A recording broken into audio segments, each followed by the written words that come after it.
What a day. What a day to react to everything that happened over the weekend. Browns coaching search is in, I can't say first gear. What gear are we talking, Daryl?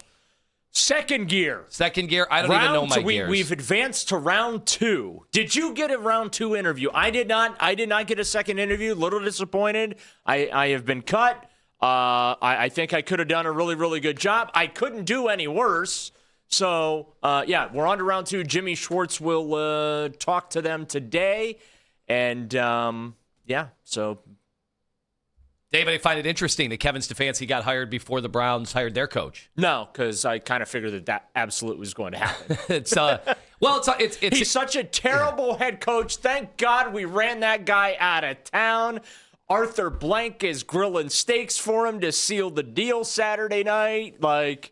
Yeah. Well, they pounced. Yeah, they pounced on Stefanski quickly. He was supposed to talk to the Titans, the Dolphins, and the Ravens a second time. Yeah, is it wrong that there was part of me hoping he landed in Baltimore? Oh, it would have been great for just the rivalry. Right. But the Falcons come to Cleveland this year. They do. And that's what makes it so interesting. Obviously, he'll be in the same division as Baker Mayfield, right? So, do I have my divisions right? Yeah, that's a little spicy. Yeah. They realized since I was a child. So, this is fascinating. We're going to be getting into the meat of this entire coaching search. Obviously, throughout, nobody better to have on than Daryl Ryder, who is going to be monitoring this. And who knows, maybe we get some news throughout today's broadcast as well, because there are a few things that are kind of holding the Browns search up. We had these wild games from the weekend, and I always try to have takeaways. And anybody who does this for a living, we obviously talk so much Browns, but I think there's so much value in watching the rest of the league and then being able to interpret, what path are we on? How far are we away?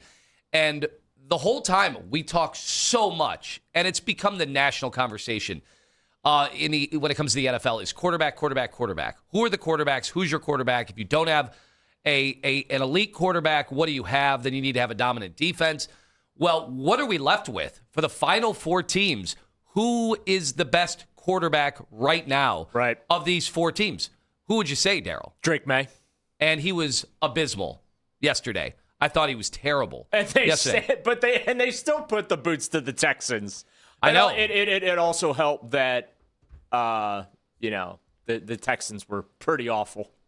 That's one of the themes of the weekend, was just how dominant the defenses were, and just how these defenses come at you in waves. These defensive coordinators are unbelievable, and they seem to be ahead of the offense. Look at what Seattle did to San Francisco. Well, I can't remember a year where that seems evident all the way around in the playoffs. Normally it's, hey, it doesn't matter how good your defense is. When you have superhuman quarterbacks, they're just going to be better than the best defenses. Not the case this year. Not the case. And now we've got, Stidham is in for Nix. I thought Nix played the best of any of the quarterbacks this weekend. Seattle didn't ask Sam Darnold to do much. And the reason I bring all of this together, and I want to know from fans, 216-474-0092, how good of a quarterback would the Browns have had to have this year for this Browns loaded, dominant defense to still be playing football right now? They needed a top 15 quarterback. I think that with this defense, if they had, this is really going to set the world on fire, they would have had Baker Mayfield still. Whoa, Daryl. A Baker Mayfield reference 5 minutes into our our Monday show following the divisional round. I know Baker got hurt and he trailed off toward the end of the season. I understand that, but you just needed competent. You needed 2 things this year from the Browns that did not mature at all. You needed competent quarterback play and you needed competent special teams. You had neither. And that's why you won 5 games. So I agree with all of that. It makes me kind of think maybe the Browns aren't as far. I know this is a bizarre year. Like we talked about, no Lamar in this tournament. We've got no Joe Burrow, although that's becoming more and more of a common thing. I mean, and no wonder Josh Mahomes. Allen was in tears after the game. This was an opportunity. He knew that this was such an opportunity missed. And we can sit here and talk about the officiating and bellyache over Was that an interception? Should it have been a catch and down by contact? We can do that until we're blue in the face. The bottom line is they turned it over 4 or 5 times in that game. And you can't win in the National Football League with that significant of a negative turnover margin. Like, that's the moral of the story from the weekend. The teams that turned the football over a ton, they lost big. I realize the Bills didn't lose big, but they lost big in the sense of they lost their golden opportunity. No Patrick Mahomes, no, as you mentioned, no Joe Burrow, no Lamar Jackson. Had to get had they advanced, it would have gone through Drake May, but Drake May's only in his second year, right? I mean, it was just there. And I feel for Bills fan this morning because, I mean, it almost feels like the late 80s Browns, right? What's it going to take to finally get over that hump? Yeah, heartbreak-wise, this is the perfect storm for Buffalo. They've been there before, the whole 90s. A huge percentage of Buffalo fans remember all of that, right? Even though it was a long time ago, there's still a huge percentage, and that's part of the heartbreak and the mythology of what their city's gone through. We used to compare neck and neck, the Bills and the Browns, and, who had it worse. But this was wide open for them. And now their team wasn't great this year. We got to see them like they've had issues, wide receiver. Their offensive line was good. I mean, they may have had the best offensive line, maybe them in Seattle, of any of the teams that have been playing this weekend. But I think about a Buffalo fan. I've many in my life from living in, New York, multiple occasions. A ton of Bills fans.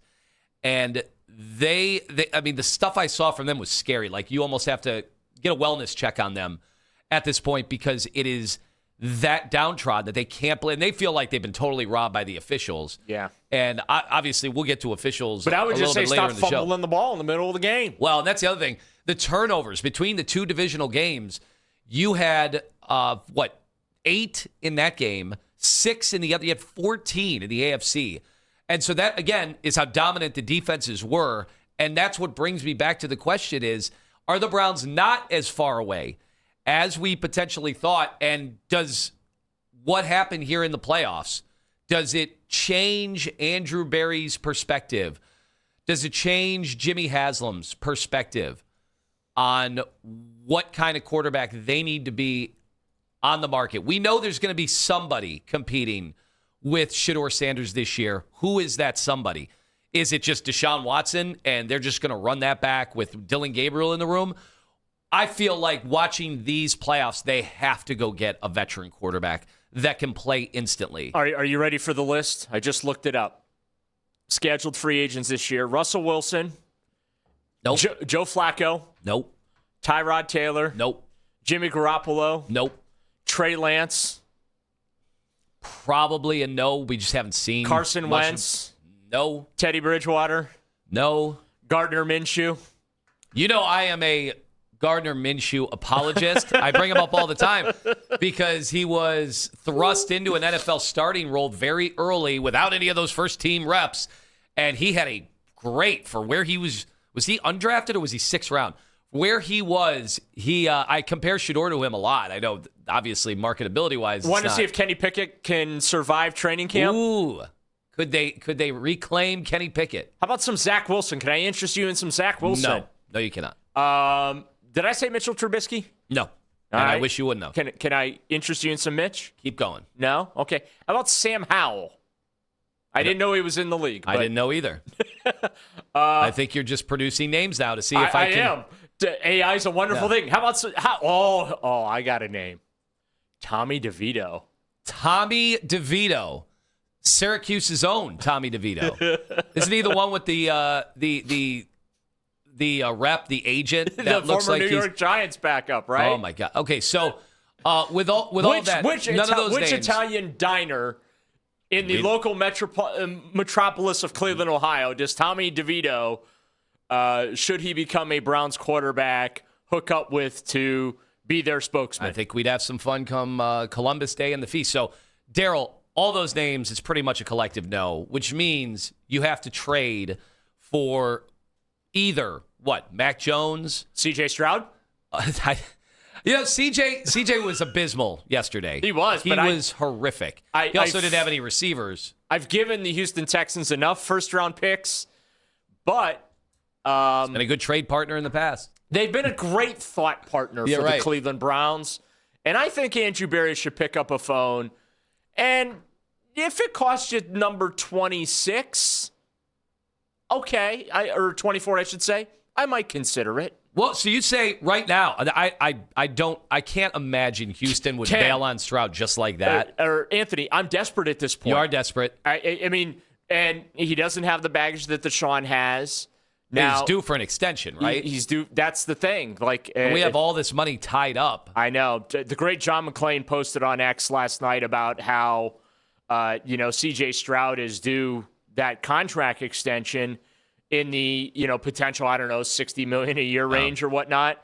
And so I quote posted his comment, and I just say, hey, the Browns found themselves a few years ago in a similar position, maybe not from a dollar standpoint, but with Baker Mayfield, and they didn't want to invest in Baker for a variety of reasons long term, and it led them to make an impulsive trade for Deshaun Watson, which wrecked the franchise. So proceed with caution, Texans. Like, the grass isn't always greener on the other side, and since the Deshaun Watson trade, Anthony, they have needed 12, because I'm including Deshaun in there. They've needed 12 other quarterbacks, and they're still not through the Deshaun contract. Well, I hope Joey's paying attention back there. He's the one that churns out, young Joey churns out all the video, and it becomes content, and then we get ripped from coast to coast. We already have our first, should the Browns trade, which pick is it now? 24. Their 24th overall pick for CJ Stroud. I mean, it's worth a conversation, right?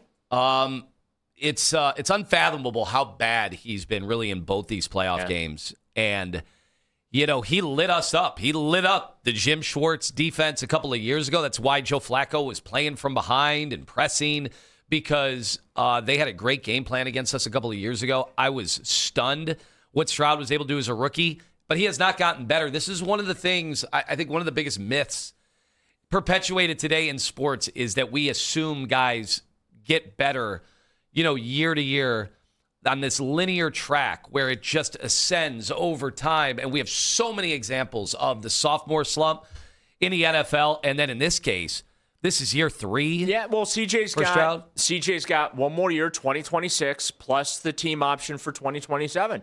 You could trade for him, pick up that team option. That basically gives him a 2-year audition. That's obviously assuming that Houston's looking at the way he's played in the postseason and, said, hey, we're giving up on him. But again, I would caution the Texans. The grass isn't always greener on the other side.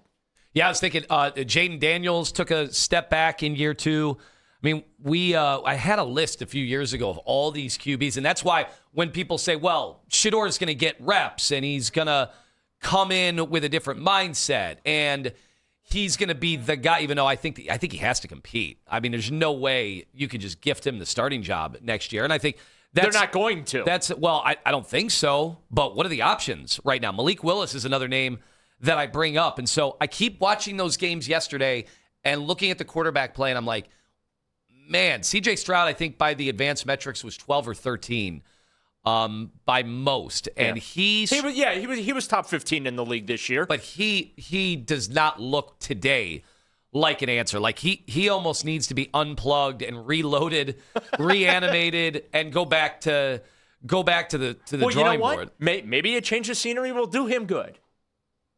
I'm just trying to be optimistic at this point because you're right. I'm trying to be optimistic. That's why I started the show saying I just watched the AFC, and I watched all the games, but in the AFC is what I'm really hyper-focused on.